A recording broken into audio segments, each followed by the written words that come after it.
Tudo da Canção Nova em um só lugar. Canção Nova Play. Olá, que a paz esteja no seu coração. Sou eu, Padre Roger Araújo, com você no nosso programa A Bíblia no Meu Dia a Dia. A cada dia, Deus nos faz companhia por meio da sua palavra. Nos colocamos na presença do Senhor, nosso Deus, invocando o nome santo do Senhor sobre nós. O nosso Deus poderoso, amoroso, generoso, o nosso Deus que tanto nos ama, é um Deus misericordioso. Nós invocamos, Senhor, Teu nome sobre nós. Nós invocamos o poderoso nome de Jesus, o nome que nos salva, que nos liberta, que nos restaura. Nós invocamos o poderoso nome de Jesus, pedindo, enviar sobre nós o Teu Espírito, o Espírito que nos dê a sabedoria, o discernimento, a luz e a direção por meio da Sua palavra. Que a Tua bênção, Senhor, esteja nos conduzindo, em nome do Pai, e do Filho, e do Espírito Santo. Amém. Muito bem, abrindo a nossa Bíblia no livro do Eclesiástico, capítulo 42. E nós queremos extrair as riquezas maravilhosas que a Palavra de Deus nos traz através desse livro sapiencial, tão rico em ensinamentos, em provérbios, em lições de vida para todos nós. O capítulo 42 do livro do Eclesiástico, ele começa como termina o capítulo 41, né? Falando de coisas que nós devemos envergonhar e de coisas que nós não devemos nos envergonhar. Então assim começa o capítulo 42. Envergonha-te ainda por repetir palavra ouvida e por revelar segredo escondido. E é assim que realmente não te envergonharias, mas encontrará graça diante de todos. Então eu já queria pegar esse versículo aqui, versículo 1, né? Aliás, deixa eu terminar de ler o versículo 1, porque ele diz o seguinte: porém não te envergonhe das seguintes coisas, e não faça acepção de pessoas a ponto de pecar. Então, por parte. Do que se envergonhar? De repetir palavra ouvida. Mas que palavra ouvida? A pessoa falou uma palavra má, ou a pessoa repetiu uma palavra de maldição, um palavrão, ou uma fofoca, ou uma palavra maldizente, maldita. Eu não posso ser papagaio para repetir. Infelizmente, nós estamos até criando nossas crianças com maus hábitos, maus costumes. Afinal de contas, uma criança, ela aprende a falar repetindo o que ela escuta. O que nós escutamos dos nossos pais, que entrava pelos nossos ouvidos, foi o que a nossa boca aprendeu a dizer e a pronunciar. Se numa casa se fala palavras benditas, as crianças vão aprender a dizer essas palavras benditas. Mas se numa casa se fala palavrão, se fala palavras pesadas, odiosas, horrorosas, as crianças vão, ainda que não repetir de imediato, vão repeti-las e vão guardá-las e vão repeti-las. Se não repetem na nossa presença, elas repetem diz com os amiguinhos em certos momentos e assim por diante. Se você está no momento de ira, e naquele momento de ira você solta aquele palavrão, quando a criança estiver no momento de ira, de raiva, a primeira coisa que vai sair da boca dela é aquela palavra que ela escutou, seu pai, sua mãe, seu professor, seu amigo, seu tio repetir.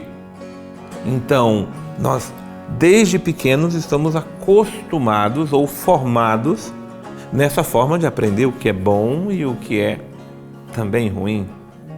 Por isso, deve-se de toda forma não só evitar repetir, mas não dizer palavras feias, maldizentes, palavras que não edificam, seja na presença de quem for, porque isso se cria hábitos, e maus hábitos se tornam vícios.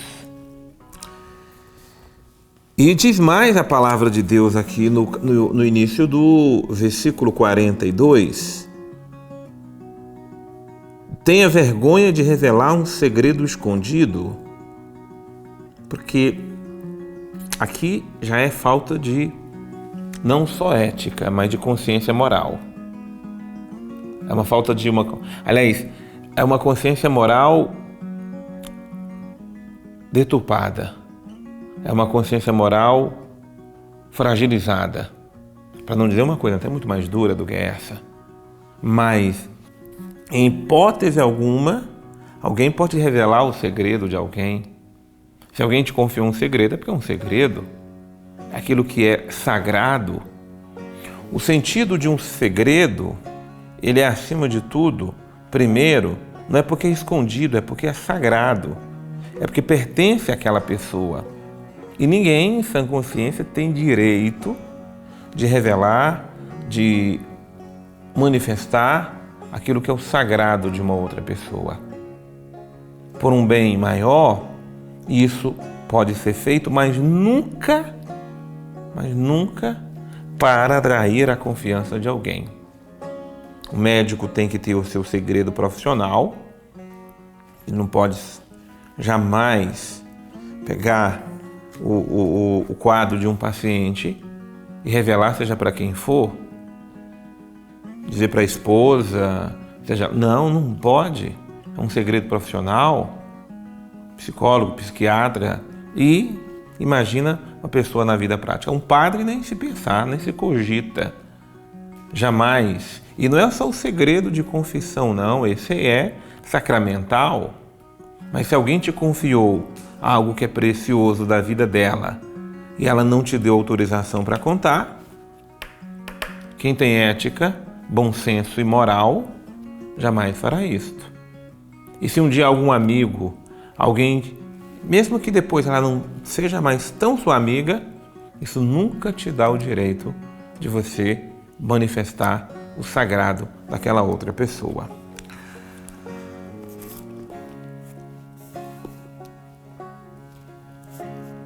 É assim que realmente te envergonharias. Porém, não te envergonhe das seguintes coisas. Primeiro, não faça acepção de pessoas a ponto de pecar. Aí é causa de profunda vergonha quando eu faço distinção de pessoas. Trato melhor essa em detrimento de outro. E isso acontece quando a pessoa quer levar vantagens. Às vezes materiais, profissionais, ela faz distinção, ela faz acepção de pessoas. Isso é grave. Mas a palavra de Deus continua dizendo o seguinte: da lei do Altíssimo e da sua aliança, e da sentença que faz justiça mesmo aos ímpios, isso aqui é daquilo que nós não podemos envergonhar. Jamais se envergonhar da lei de Deus, da aliança de Deus, de fazer as contas com os sócios e companheiros de viagem, e de partilhar da herança alheia. Tem momentos que a palavra de Deus nos dá uma vontade assim de dar um bom riso, né? Porque são coisas do cotidiano da nossa vida. Então você vai fazer uma viagem, você não precisa ter vergonha de repartir a conta com quem está viajando com você, não. Eu se tem no meio do grupo pessoas que às vezes são tranquilas, para não dizer folgadas, né? Então, se você decidir viajar junto e fazer algo junto, né? Agora, é bom que se combine antes. Né? O combinado não custa caro. Agora, o bom senso é o que vai sempre prevalecer. Se estamos juntos, as despesas também são juntas. Né? Existe talvez aquele lá que seja mais generoso. O generoso, ele não pode suprir o compromisso do outro. Não tem problema alguém dar menos porque tem menos. O que não pode é alguém folgar, e aí nós estamos formando mal às pessoas. Quando não permitimos as pessoas darem a parte dela, que seja o mínimo, nas situações de convivência, de partilha humana. Não é uma questão de ser justiceiro, né? Porque aí também não é caridade fraterna. É questão de formação humana. Vamos, manos, fazer isso? Vamos. Vamos dividir entre nós? Vamos. Não tem problema se existe o que tem mais e de repente vai dar mais. ok? Cada grupo social tem suas características. Os grupos sociais só não podem formar pessoas descompromissadas com a partilha. E aqui, inclusive, a partilha dos bens. Vamos fazer uma festa, cada um leva uma coisa. Aí o folgado nunca leva nada. É um mal acostumado. É alguém que não foi formado para a convivência social. E aí, de fato, é uma consciência social relaxada, laxa. E por isso que a palavra de Deus está nos formando e direcionando, dizendo, olha, a gente precisa ter vergonha quando isso não acontece em nossa vida. Mas eu quero continuar aqui na palavra de Deus. Então, não precisa se envergonhar de fazer conta com sócio e companheiros de viagem, não. Não precisa ter vergonha da exatidão da balança e dos pesos, e de compra de muito ou de pouco. Aqui é uma coisa importante, viu? Interessante porque... E olha que naquela época ainda não tinha essas balanças... essas balanças modernas, digitais, como as nossas, né? Mas tem que, de vez em quando, separar para conferir umas balanças, viu? Se ela foi bem programada e assim por diante. É importante você conferir, né? Porque às vezes a pessoa ali, nem vou dizer que é de má intenção, colocou um peso a mais, né? Se ela pesar um prato de comida, a tara pesa tanto. Você tem que saber quanto pesa, né? Para não deixar pessoas mal acostumadas a fazer o que é errado, né? Não é questão de desconfiança, é questão de saber se as coisas estão procedendo corretamente. Não te envergonhes do preço da compra do que foi negociado e ainda da frequente correção dos filhos. Não tenha vergonha dessas duas coisas não, tá? De olhar sempre o preço das coisas que for negociada, pechinchar, pedir um desconto, pedir para ficar mais barato, não tenha vergonha disso não. E nunca tenha vergonha de corrigir de uma forma sadia, mas sempre necessária, corrigir os próprios filhos. Que beleza é a palavra de Deus, e é por isso que eu quero chamar aqui agora a companhia do Padre Antônio Xavier para que esteja conosco na reflexão da palavra de Deus. Esse capítulo 42 do livro do Eclesiástico abre uma seção interessante que diz respeito à sabedoria de Deus encontrada na criação e na história, ou seja, a sabedoria de Deus naquilo que Ele criou e da forma como Ele conduz a sua própria criação. É bonito ver isso porque os livros sapienciais nos mostram essa verdade, como observamos até mesmo dentro dos evangelhos, né?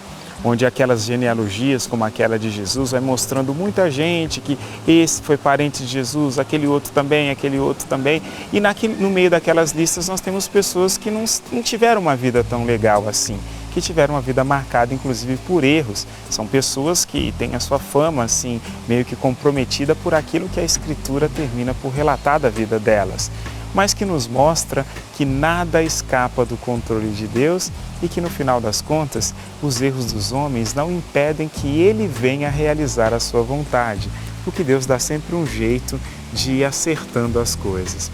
Mas esse detalhe da criação é muito interessante. Alguns santos, como Santo Agostinho, Santo Irineu, ali Santo Tomás de Aquino e muitos outros, já viam exatamente na criação aquela ideia de que ela é o quinto evangelho. Através da contemplação da beleza e do bem, nós conseguimos de verdade intuir quem é Deus. E é um quinto evangelho porque temos 4, né, na Escritura, então esse quinto evangelho é destinado a todas as pessoas, mesmo onde o nome de Jesus ainda não foi anunciado, o nome de Deus não chegou, é possível contemplar a partir da beleza da criação, aquilo que é importante, né? Aquilo que mostra exatamente as características da personalidade de Deus, que ama o belo, ama o justo. Quando nós vamos a um lugar muito bonito, já experimentei isso tantas vezes, e você com certeza também, estamos em um lugar muito bonito, que você contempla algo que é muito bonito, aquelas coisas quase que atraem a atenção da gente, que até os pensamentos da gente deixam de ser condicionados, né? A gente fica preso naquele momento, diante de algo tão bonito, como se chega e diz, uau, que beleza, né? Que coisa bonita. Exatamente por isso, porque aquela criação, que é a criação de Deus, aquilo que nós contemplamos de bonito, aquela bela paisagem, também diz para nós em relação a Deus, porque nós também fomos criados por Deus. Por isso se diz, né? a beleza e a verdade, nenhum homem é impenetrável. Porque nós somos criados tanto para a beleza quanto para a verdade, porque Deus é belo e é verdadeiro também. E é isso que esse trecho do livro nos vai trazer, essa grande reflexão de ver a beleza e a verdade correspondem àquilo que é de verdade a presença de Deus. Por isso, quando nós chegamos em um lugar ou em uma situação onde se percebe que tudo está feio, que a verdade não existe, nós vamos percebendo que naquele local os homens, infelizmente, não têm buscado a Deus. Deus não está tão presente assim, porque a beleza manifesta a beleza de Deus. Eu tenho que repetir o quanto é doce ao paladar a palavra do Senhor. Palavra que nos forma, que nos instrui, que nos direciona, que nos dá realmente a direção do bem viver. Senhor, eu te louvo, eu te bendigo. Eu engrandeço o teu nome santo, poderoso e grande, porque a tua palavra liberta e salva o nosso coração. Eu te louvo e te bendigo, Senhor, por toda a instrução que o Senhor traz à nossa alma, por toda a direção que o Senhor dá à nossa vida. Que a tua bênção, Senhor, esteja sempre sobre nós, nos abençoando, nos iluminando e nos direcionando. Em nome do Pai, e do Filho, e do Espírito Santo. Amém. Eu fico por aqui e eu te espero no nosso próximo programa, A Bíblia no Meu Dia a Dia. Deus abençoe você.